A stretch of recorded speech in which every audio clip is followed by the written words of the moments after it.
नमस्कार प्यारे बच्चों, आइकॉनिक क्लासेस में आप सभी का स्वागत है। इस वीडियो में हम बात करने वाले हैं Rajasthan board class 12th physics के एमसीक्यूज के बारे में। तो इस पर्टिकुलर वीडियो में हम सेकंड बुक के इंपॉर्टेंट एमसीक्यूज की बात करेंगे। इससे पहले हमने फर्स्ट बुक के इंपॉर्टेंट क्वेश्चन जो है ऑलरेडी अपलोड कर दिए हैं, आप उनको देख सकते हैं। तो इसमें हम चैप्टर नंबर 9 से लेकर 14 तक के एमसीक्यूज की बात करेंगे और इंग्लिश मीडियम के भी हमने पहले से अपलोड कर रखे हैं, तो आप उनको भी देख सकते हैं। चलिए, क्वेश्चन नंबर 1 है हीरे के जो हीरा होता है उसके सापेक्ष, हवा के सापेक्ष जो उसका क्रांतिक कोण होगा वो कितना होगा। तो यहाँ पर आंसर लिखा हुआ है। तो क्रांतिक कोण निकालने का जो सूत्र होता है वो क्या होगा, n = 1/I करके इसका सूत्र होता है। तो हीरे के लिए यानी कि जो डायमंड होता है उसके लिए n यानी कि जो अपवर्तनांक होता है उसकी वैल्यू कितनी होती है, तो 2.42 होती है। ये वैल्यू पुट करेंगे, आंसर आ जाएगा option number D. Question number 2 है एक उत्तल दर्पण की फोकस दूरी 14 सेंटीमीटर है, तो इसकी वक्रता त्रिज्या ज्ञात करो। तो r बराबर 2f होता है, तो यहाँ से आंसर आ जाएगा 28 यानी कि 28 सेंटीमीटर। ऑप्शन नंबर सी इसका करेक्ट आंसर हो जाएगा। अगला क्वेश्चन है एक जादूगर शो के दौरान अपवर्तनांक 1.47 वाले लेंस को द्रव की एक द्रोणिका में गायब कर देता है। तो द्रव का अपवर्तनांक क्या है। तो याद रखें कि किसी भी ऑब्जेक्ट को, किसी भी वस्तु को अगर आप किसी द्रव में रख रहे हैं और वो गायब हो रही है, यानी कि दोनों का अपवर्तनांक एकदम सेम है, तो इसका भी आंसर 1.47 ही होगा। क्वेश्चन नंबर 4 है यदि हवा के सापेक्ष कांच का अपवर्तनांक 3/2 है, तो कांच के सापेक्ष हवा का अपवर्तनांक कितना होगा। तो इसका उल्टा करना है, व्युत्क्रम हो जाएगा, यानी कि 2/3 हो जाएगा। क्वेश्चन नंबर 5 है 40 सेंटीमीटर फोकस दूरी वाले उत्तल लेंस की जो क्षमता है वो कितनी होगी। तो इसका जो सूत्र होता है P बराबर 1/f होता है। तो यहाँ से आंसर आ जाएगा प्लस में 2.5 डायोप्टर। बात करें क्वेश्चन नंबर, जो अगला इसका पार्ट है चैप्टर नंबर 9 का, उसमें क्वेश्चन नंबर 1 है संयुक्त सूक्ष्मदर्शी द्वारा जो प्रतिबिंब बनता है वो कैसा होता है। तो आभासी और आवर्धित होता है, यानी कि बड़ा होता है। अगला क्वेश्चन है एक प्रकाश किरण समतल दर्पण पर लंबवत गिरती है तो परावर्तन कोण कितना होगा। तो 0 डिग्री होगा। उत्तल लेंस की जो क्षमता होती है वो कैसी होती है, धनात्मक होती है, याद रखना। अगला क्वेश्चन है परावर्ती दूरदर्शी में प्रयुक्त अभिदृश्यक होता है। तो जो परावर्ती दूरदर्शी होता है उसमें अभिदृश्यक लेंस की जगह हम जो है वो अवतल दर्पण का इस्तेमाल करते हैं।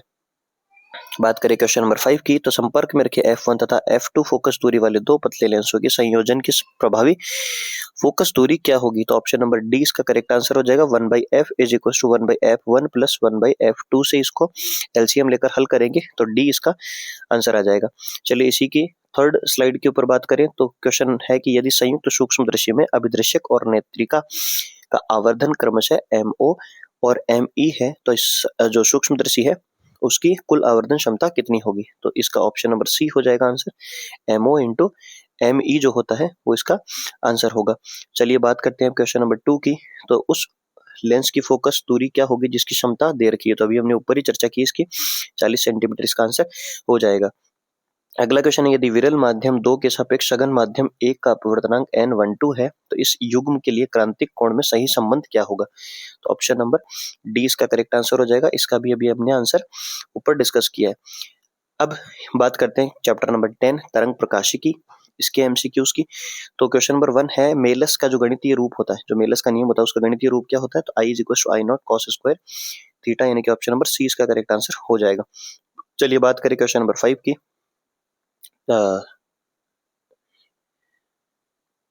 अब बात करते हैं क्वेश्चन नंबर 2 की। तो क्वेश्चन नंबर 2 है प्रकाश तरंगों की जो अनुप्रस्थ प्रकृति होती है वो किसकी पुष्टि करता है। तो ध्रुवण जो है वो प्रकाश तरंगों की अनुप्रस्थ प्रकृति की पुष्टि करता है। क्वेश्चन नंबर 3 है 5 पाई कालांतर के संगत पथांतर कितना होगा। तो इसका भी आंसर कितना आ जाएगा, option number C correct answer हो जाएगा।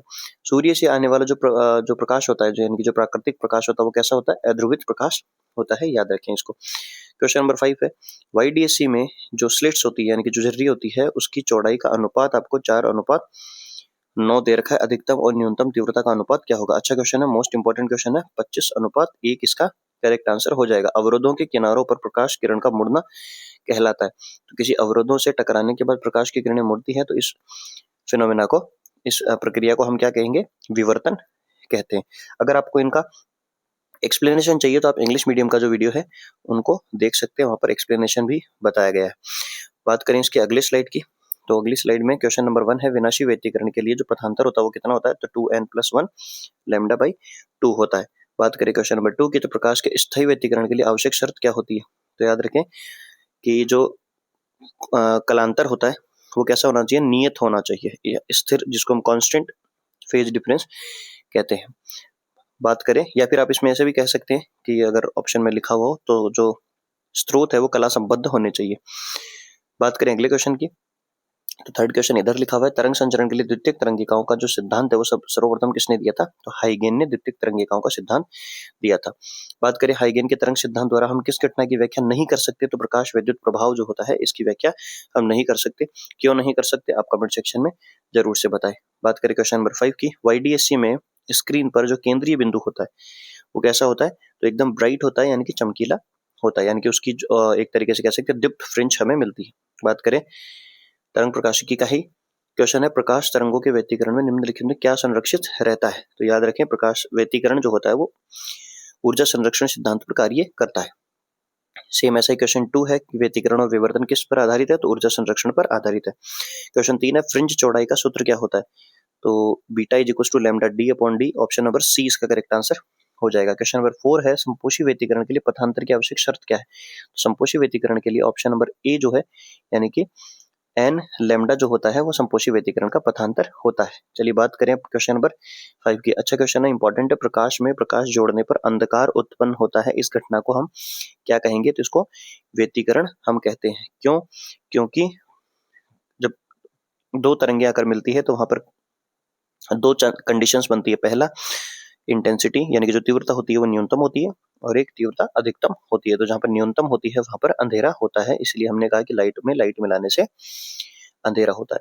अब बात करते हैं चैप्टर नंबर 11, ड्यूअल नेचर यानी कि विकिरण तथा द्रव्य की द्वैत प्रकृति। तो इसमें क्वेश्चन नंबर 1 है, आइंस्टाइन की जो इक्वेशन है उसमें सही आंसर क्या होगा, सही आंसर कौन सा, इनमें कौन सा नहीं है, तो ये जो 3 है एकदम करेक्ट है, और ये वाला इसमें ऑप्शन जो है वो इसका आइंस्टाइन का प्रकाश विद्युत समीकरण नहीं होगा।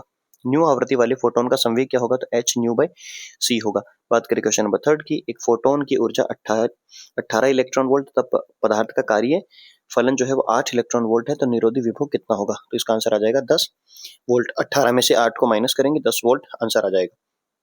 बात करें क्वेश्चन नंबर 4 की, तो इधर लिखा हुआ है क्वेश्चन नंबर 4, यदि एक इलेक्ट्रॉन को 1 वोल्ट विभवांतर से त्वरित किया जाए तो अर्जित ऊर्जा का मान कितना होगा, तो इतना, ऑप्शन नंबर बी 1.6 इंटू 10 की पावर माइनस 19 जो है उसका करेक्ट आंसर आ जाएगा। बात करें क्वेश्चन नंबर 5 की, फोटोन का जो संवेग होता है पी वो कितना होता है, lambda upon H by lambda होता है। चलिए बात करें अब अगले क्वेश्चन की, तो इसी चैप्टर का जो पार्ट 2 है इसमें आपके सामने सभी क्वेश्चन लिखे हुए। क्वेश्चन है, वी विभव द्वारा त्वरित इलेक्ट्रॉन से संबद्ध जो डी ब्रोगली तरंग दैर्घ्य है वो उसकी वैल्यू दे रखी है 0.1227 नैनोमीटर, तो बताओ त्वरित विभव का मान कितना होगा, तो 100 वोल्ट इसका करेक्ट आंसर होगा। क्वेश्चन नंबर 2 क्या हो जाएगा, फोटोन की ऊर्जा का सूत्र क्या होता है, तो एच सी बाई लैम्डा, यहाँ पर करेक्ट आंसर हो जाएगा। फिर क्वेश्चन नंबर 3 जो है वो फर्स्ट का ही पार्ट है, अगर ये देकर यानी कि जो तरंग दैर्घ्य वो देकर वोल्टेज पूछे तो 100, और 100 देकर ये पूछे तो ये आंसर हो जाएगा।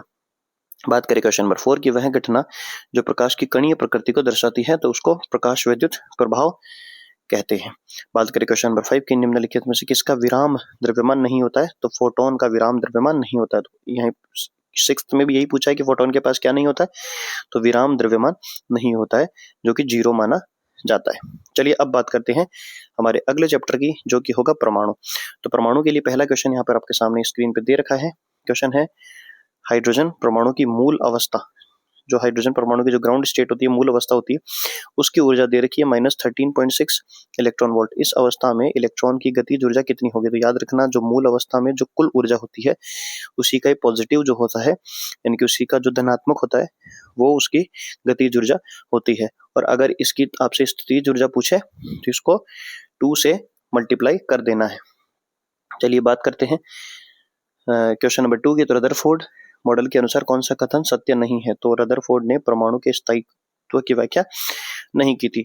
बात करें क्वेश्चन नंबर 3 की, अच्छा क्वेश्चन है, एन वी जो कक्षा की त्रिज्या होती है वो समानुपाती होती है, तो जो त्रिज्या हम निकालते हैं वो किसके समानुपाती होती है, एन स्क्वायर के समानुपाती होती है। क्वेश्चन नंबर 4 है, तो जैसे अभी हमने क्वेश्चन नंबर 1 में चर्चा की थी, स्थितिज ऊर्जा पूछी तो आपको क्या करना है, कुल ऊर्जा को 2 से गुणा कर देना है। बात करें क्वेश्चन नंबर 5 की, सभी हाइड्रोजन जैसे आयनों की मूल अवस्था में निम्नलिखित में से कौन सी राशि समान रहती है, तो मूल अवस्था की जो याद रखना कि कोणीय संवेग जो होता है, यानी कि जो बोहर मॉडल ने, जो बोहर का परमाणु मॉडल है उसमें जो दूसरा अभिग्रहित है वहां से ये क्वेश्चन पूछा गया है कि कौन संरक्षित रहता है, तो कोणीय संवेग सदैव संरक्षित रहता है। अब बात करें क्वेश्चन नंबर जो पार्ट 2 है उसका, क्वेश्चन नंबर 1। तो यहाँ पर लिखा है कि हाइड्रोजन परमाणु की जो मूल अवस्था है उसमें इलेक्ट्रॉन को मुक्त कराने के लिए जो न्यूनतम ऊर्जा होती है उसकी वैल्यू बतानी है। तो प्लस में, अगर माइनस में दे रखा है तो इसको प्लस में लिख दो, तो कुल ऊर्जा, इतनी ऊर्जा देने पर इलेक्ट्रॉन क्या होगा, बाहर निकल जाएगा, यानी कि मुक्त हो जाएगा। और इस ऊर्जा को क्या कहते हैं आप कमेंट सेक्शन में जरूर से बताएं। क्वेश्चन नंबर 2, अभी हमने जस्ट ऊपर चर्चा की है कि बोहर की परिकल्पना के अनुसार निम्नलिखित में कौन सी भौतिक राशि क्वांटीकृत होती है। क्वांटीकृत कह सकते हो, संरक्षित रहती है, तो कोणीय संवेग इसका आंसर आ जाएगा। क्वेश्चन नंबर 3 मोस्ट इंपोर्टेंट है, हाइड्रोजन परमाणु में यदि पहली कक्षा की त्रिज्या A0 है तो तीसरी कक्षा की त्रिज्या क्या होगी। तो अभी हमने कहा था कि जो त्रिज्या होती है वो n स्क्वायर के डायरेक्टली प्रोपोर्शनल होती है, यानी कि समानुपाती होती है। n की वैल्यू यहाँ पर 3 दे रखा है, तो 3 का स्क्वायर करेंगे तो 9 A0 यहाँ पर करेक्ट आंसर आ जाएगा। बात करें क्वेश्चन नंबर 4 की, तो क्वेश्चन नंबर 4 है कि संघट्ट प्राचल के अधिकतम मान के लिए अल्फा कण का प्रकीर्णन होगा। तो अधिकतम अगर मान चाहिए तो संघट्ट प्राचल 0 हो जाएगा। यहाँ पर एक जरूरी सूचना कि हमने सेक्शन बी के सभी क्वेश्चन, सेक्शन सी और सेक्शन डी सबके इंपॉर्टेंट क्वेश्चन हमने ऑलरेडी अपलोड कर दिए हैं, आप जाके उनको देख सकते हैं। क्वेश्चन नंबर 5 है, हाइड्रोजन परमाणु में इलेक्ट्रॉन की पहली उत्तेजित अवस्था में लाने के लिए जो आवश्यक उत्तेजन अवस्था होती है उसको हम, उसका जो वैल्यू होगी वो कितनी होगी, यानी कि पहली उत्तेजित अवस्था में लाने में, कहाँ से, मूल अवस्था से पहली उत्तेजित अवस्था में लाने के लिए कितनी ऊर्जा की आवश्यकता होती है, तो 10.2 इलेक्ट्रॉन वोल्ट ऊर्जा की आवश्यकता होती है। चलिए अब बात करते हैं अगले चैप्टर की। तो अगला चैप्टर हमारा छोटा सा चैप्टर नाभिक न्यूक्लियाई हो जाएगा। इसमें क्वेश्चन नंबर 1 है कि नाभिकीय संलयन अभिक्रिया में 4 हाइड्रोजन परमाणु मिलकर एक हीलियम परमाणु बनाते हैं। इस प्रक्रिया में मुक्त ऊर्जा कितनी होगी, तो 26.7 मेगा इलेक्ट्रॉन वोल्ट इसकी ऊर्जा होती है। क्वेश्चन नंबर 2 अच्छा क्वेश्चन है, एक परमाणु द्रव्यमान मात्रक के समतुल्य ऊर्जा होती है, यानी कि एक AMU में कितनी ऊर्जा होती है, तो 931.5 मेगा इलेक्ट्रॉन वोल्ट होती है। बात करें अब क्वेश्चन नंबर 3 की, दो अलग अलग नाभिकों के परमाणु द्रव्यमान 3 और 81 है, तो उनकी त्रिज्याओं का अनुपात ज्ञात करो। तो 1:3 इसका सही उत्तर हो जाएगा। बात करें अगले क्वेश्चन की, तो नाभिक की बंधन ऊर्जा किसके समतुल्य होती है। जो नाभिक की बंधन ऊर्जा होती है वो नाभिक की द्रव्यमान शक्ति के इक्विवेलेंट होती है, यानी कि समतुल्य होती है, यानी कि E = mc² होता है। तो जो ऊर्जा होती है वही किसके इक्वल होगी, नाभिक के द्रव्यमान शक्ति के इक्वल, क्योंकि C तो वहां पर कांस्टेंट होता है। बात करें क्वेश्चन नंबर 5 की, तो दो नाभिकों की त्रिज्याओं का अनुपात यदि आपको दे रखा है तो संख्याओं, द्रव्यमान संख्याओं का अनुपात निकालना है। याद रखना, जब त्रिज्या का अनुपात दे और द्रव्यमान का पूछे तो क्यूब करना है आपको, और अगर द्रव्यमान संख्या का अनुपात दे रखा है, त्रिज्या का अनुपात पूछे तो क्यूब रूट करना है, मतलब उसका जो है वो घनमूल करना है। बात करें क्वेश्चन नंबर 6 की, वे परमाणु जिनका परमाणु क्रमांक समान लेकिन द्रव्यमान संख्या भिन्न होती है कहलाते हैं, तो वो समस्थानिक कहलाते हैं। बात करें अगले पार्ट की, तो अगले पार्ट में यहाँ पर बढ़िया से क्वेश्चन लिखे हुए कि द्रव्यमान संख्या बढ़ने पर कौन सी नाभिकीय गुण जो है वह अपरिवर्तित होता है या परिवर्तित नहीं होता है। तो याद रखना, घनत्व किसी पर भी निर्भर नहीं करता है। बात करें अगले क्वेश्चन की, तो नाभिक की त्रिज्या और द्रव्यमान के मध्य सही संबंध क्या है, तो R = R0 A⁴ हो जाएगा। अगला क्वेश्चन, किस नाभिक की प्रति न्यूक्लियन बंधन ऊर्जा सबसे अधिक होती है, तो Fe जो होता है 26 Fe 56 होता है, वो सबसे अधिक स्थायी होता है। और यहीं पे इस क्वेश्चन 4 का भी आंसर आपको मिल गया होगा कि नाभिक में जो प्रति न्यूक्लियन बंधन ऊर्जा होती है वो किसको दर्शाती है, तो नाभिक के स्थायित्व की व्याख्या करती है। अब बात करें लास्ट चैप्टर, तो लास्ट चैप्टर है अर्धचालक इलेक्ट्रॉनिक्स, यानी कि क्वेश्चन जो है वो 14 चैप्टर से होंगे। तो क्वेश्चन नंबर 1 है, परम शून्य ताप पर नेज अर्धचालक व्यवहार करता है। तो परम शून्य ताप पर वो विद्युत रोधी होते हैं, यानी कि कुचालक, अचालक भी आप इनको कह सकते हैं। क्वेश्चन नंबर 2 है, निम्नलिखित तत्वों में से कौन सा ग्राही अशुद्धि है, तो इंडियम जो होता है वो ग्राही अशुद्धि होता है। याद रखना, 13वें ग्रुप के एलिमेंट जो होते हैं वो ग्राही अशुद्धि होते हैं, और 15वें ग्रुप के जो एलिमेंट होते हैं वो, उनको हम क्या बोलते हैं, दाता अशुद्धि के नाम से जानते हैं। क्वेश्चन नंबर 3 है, निम्नलिखित में से कौन सा कार्बनिक यौगिक अर्धचालक है, तो एंथ्रेसाइन इसका सही उत्तर हो जाएगा। क्वेश्चन नंबर 4 है, निम्नलिखित में से कौन सा तत्व दाता प्रकार की अशुद्धि है, तो फास्फोरस, यानी कि 15वें ग्रुप का एलिमेंट है। क्वेश्चन नंबर 5 है, एन प्रकार के अर्धचालक में बहुसंख्यक आवेशवाहक होते हैं। तो एन प्रकार का अर्धचालक का मतलब नेगेटिव प्रकार का अर्धचालक, और नेगेटिव का मतलब इलेक्ट्रॉन होता है। अगला क्वेश्चन है, निम्न लिखित में से कौन सा तात्विक अर्धचालक है, तो सिलिकॉन जो होता है वो तात्विक अर्धचालक होता है, यानी कि तत्व के रूप में पाया जाता है। 7वां क्वेश्चन है, अर्ध तरंग दिष्टकारी में यदि निर्गत सिग्नल की आवृत्ति न्यू है तो निवेशी सिग्नल की आवृत्ति कितनी होगी। याद रखें, अर्धचालक जो अर्ध तरंग दिष्टकारी होता है उसमें निर्गत और निवेशी, यानी कि जो इनपुट और आउटपुट सिग्नल होता है उनकी फ्रीक्वेंसी यानी कि आवृत्ति जो है वो समान होती है, जबकि जो फुल वेव रेक्टिफायर होता है, यानी कि जिसको हम पूर्ण तरंग दृष्टिकारी कहते हैं, वहां पर डबल हो जाती है। यानी कि इनपुट में अगर आप न्यू आवृत्ति का जो है वो लाइट जा रही है तो वहां से हमें कैसी मिलेगी, 2 न्यू करके जो है वो आवृत्ति मिलेगी। चलिए अगले क्वेश्चन है कि अकार्बनिक अर्धचालक का उदाहरण। तो CDS जो कैडमियम सल्फाइड होता है वो अकार्बनिक अर्धचालक का उदाहरण है। अब इस चैप्टर में कुछ महत्वपूर्ण बिंदु आपके सामने दे रखे हैं, इनको भी आप याद रखें, यहाँ से भी बेस्ड आपके सामने क्वेश्चन हो सकते हैं। तो इनका आप स्क्रीनशॉट ले सकते हैं, आप खुद इनको अच्छे से तैयार करें। तो ये हमारे पास इस सेकंड बुक के इंपॉर्टेंट MCQs थे। पहली बुक के MCQs आप वहां पर चैनल पेज पे जाके आप देख सकते हैं। तो इन सभी क्वेश्चन को आपको अच्छे से तैयार करना है। आई होप वीडियो आपको अच्छा लगा होगा, तो प्लीज़ वीडियो को लाइक कीजिए, अपने दोस्तों के साथ शेयर कीजिए और चैनल को सब्सक्राइब करना ना भूलें। और 16 फरवरी के एग्जाम के जितने भी इंपॉर्टेंट क्वेश्चंस हो सकते हैं हम सब यहाँ पर अपलोड कर चुके हैं, तो आप सबको अच्छे तरीके से देखें। चलिए मिलते हैं अगली वीडियो में, तब तक के लिए good bye, best of luck.